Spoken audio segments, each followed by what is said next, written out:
Bismillahirrahmanirrahim. Assalamu alaikum students. You are watching office.com.pk.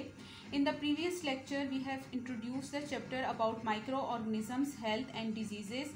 We have studied about the definition of microorganisms and the use of microscope to see microorganisms very clearly. Beside this, we have also studied about the location of microorganisms, that where are they found in our nature all over the world. In today's lecture, we will study about many different kinds of microorganisms. There are thousands of microorganisms found all over the world, all around us on every surface, and these microorganisms are divided into four main kinds of organisms. These kinds include viruses, bacteria, protozoa, fungi. I'll repeat: viruses, bacteria, protozoa, fungi. We will study in detail about these kinds in our next lectures, but यहाँ पर मैं आपको थोड़ा सा briefly guide कर देती हूँ इन चारों kinds के बारे में. आपने कुछ kinds के नाम अपनी डेली लैंग्वेज में कहीं ना कहीं सुने होंगे, लेकिन कुछ के नाम आपके लिए बिल्कुल न्यू होंगे. सो फर्स्ट ऑफ ऑल मैं आपको बता देती हूँ कि वायरसेस जो हैं वो किस तरह के माइक्रो ऑर्गेनिजम्स होते हैं. वायरसेस हमारे पास वो वाले माइक्रो ऑर्गेनिजम्स हैं जो कि स्मॉल हैं और ये हमें नज़र नहीं आते. ये different types of disease cause करते हैं और ये बॉडी में जब एंटर हो जाते हैं तो वहाँ पर इनकी डिवीजन जो है वो तेज़ी से स्टार्ट हो जाती है, and after that they start causing various types of diseases. Bacteria are those types of micro organisms which are slightly larger than viruses, but they can also be seen only under the microscope.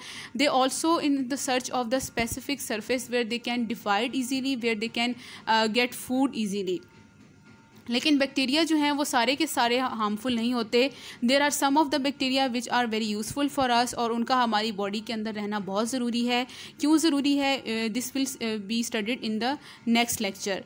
Then protozoa भी जो हमारे पास class है micro organisms की, ये भी वो वाले इंडिविजुअल्स हैं जो कि बॉडी के अंदर एंटर होकर through food different types of disease cause करते हैं. देन फंजाई का नाम शायद आपके लिए न्यू हो, आपके लिए फर्स्ट टाइम आप लोगों ने सुना हो. Fungi is the kind of micro organism which look like a plant body, but it is not actually belongs from the plant kingdom. ये प्लांट किंगडम से बिलोंग नहीं करता, लेकिन इसकी बॉडी देखने में आपको ऐसी ही लगेगी जैसे कोई पौधा है. फंजाई जो है वो जहाँ पर भी ग्रो करती है उस सरफेस को कम्प्लीटली तौर पर स्पॉइल करके रख देती है और उस सरफेस के ऊपर जो एक्टिविटी है वो प्रॉपरली नहीं हो सकती.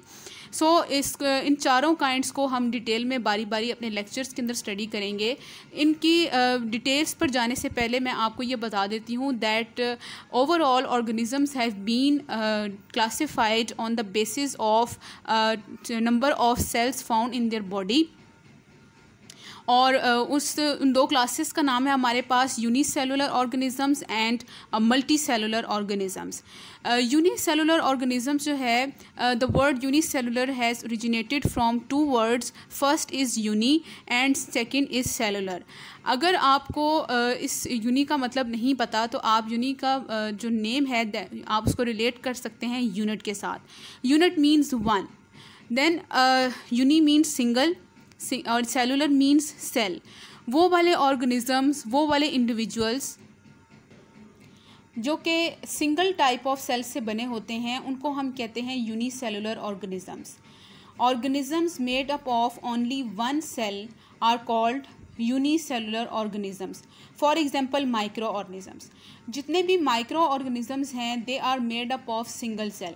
फॉर एग्जांपल वायरस जो है बच्चों, ये एक सिंगल टाइप ऑफ सेल है. आप कह सकते हो कि ये इसकी प्रॉपर कोई बॉडी नहीं होती और ना ही इसकी कोई प्रॉपर ऐसा आपको शेप जो है वो एक ही शेप नज़र आएगी. इसकी डिफरेंट शेप्स हैं और ये सिंगल टाइप ऑफ सेल है. इसी तरह से बैक्टीरिया की भी कोई स्पेसिफाइड इसके अंदर लार्जर नंबर ऑफ सेल्स नहीं है, ना ही कोई स्पेसिफिक नंबर है, बल्कि ये एक ही टाइप ऑफ सेल से बने हैं. और इन सब माइक्रो ऑर्गेनिजम्स को हम कहते हैं कि these all are unicellular organisms. The next type of organisms is called as multi cellular organisms.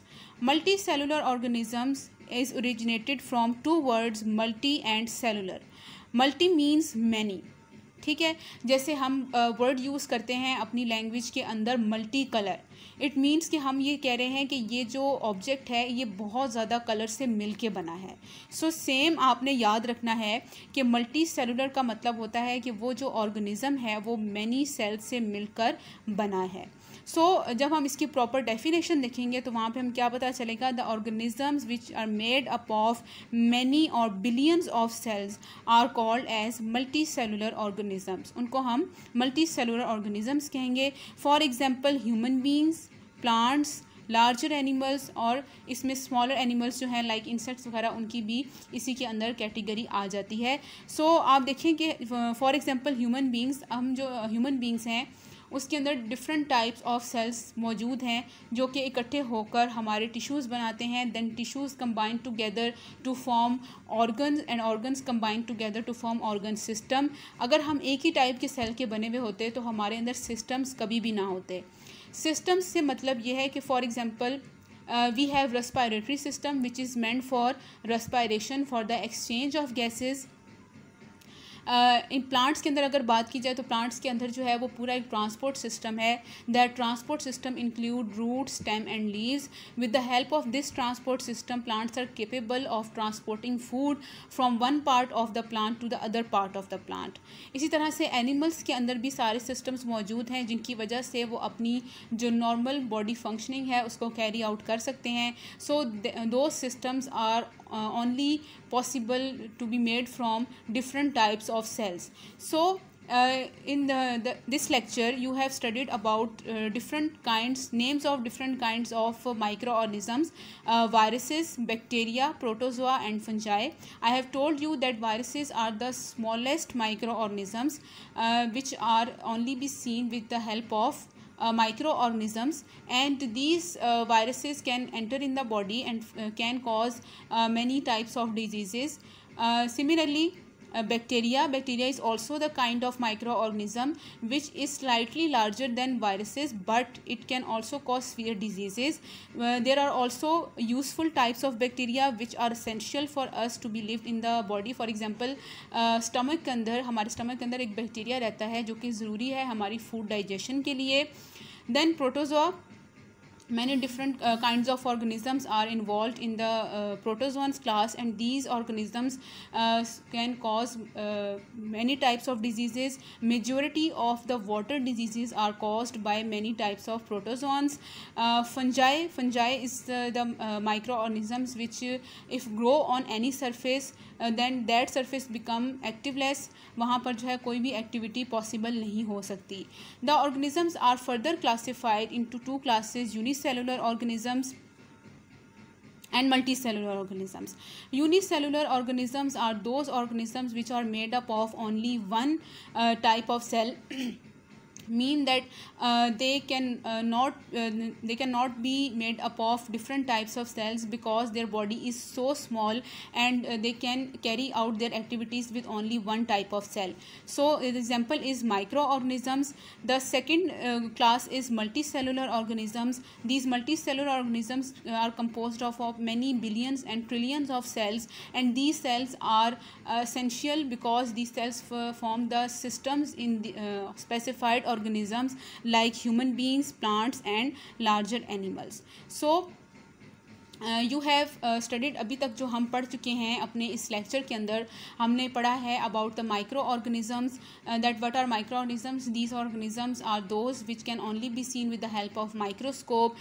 These micro organisms are found all over the world on every surface, on every location around you, and there are four main kinds of organisms. These organisms are classified on the basis of their size, on the basis of their activities of causing diseases, and on the basis of the selection of their habitat. जो organisms होते हैं micro organism, ये specified अपना वो वाला जो है आप कह सकते हैं कि होस्ट को सिलेक्ट करते हैं जिसके अंदर वो रह कर अपनी फूड ऑब्टेन प्रॉपरली कर सकते हैं और जहाँ पर वो सेफ रहें. So these micro organisms are classified into four classes: viruses, bacteria, protozoa and fungi. These are the microorganisms which are responsible for causing number of diseases. और ये जो हमारे पास आज दुनिया में इतनी डिजीज़ फैल चुकी हैं, उन सब डिजीज़ की मेन वजह यही है कि वो सबसे ज़्यादा माइक्रो ऑर्गेनिज़म से होती हैं। और वो जब माइक्रो ऑर्गेनिज़म क्योंकि हमें नज़र नहीं आते, जब माइक्रो ऑर्गेनिज़म बहुत ज़्यादा हद तक फैल चुका होता है तो उसके बाद हमें पता चलता है कि that disease is caused by some specific type of microorganism.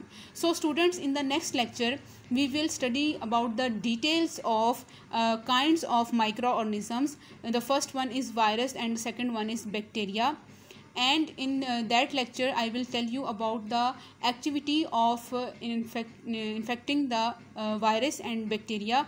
Or don't forget to watch that lecture on office.com.pk. Thank you so much.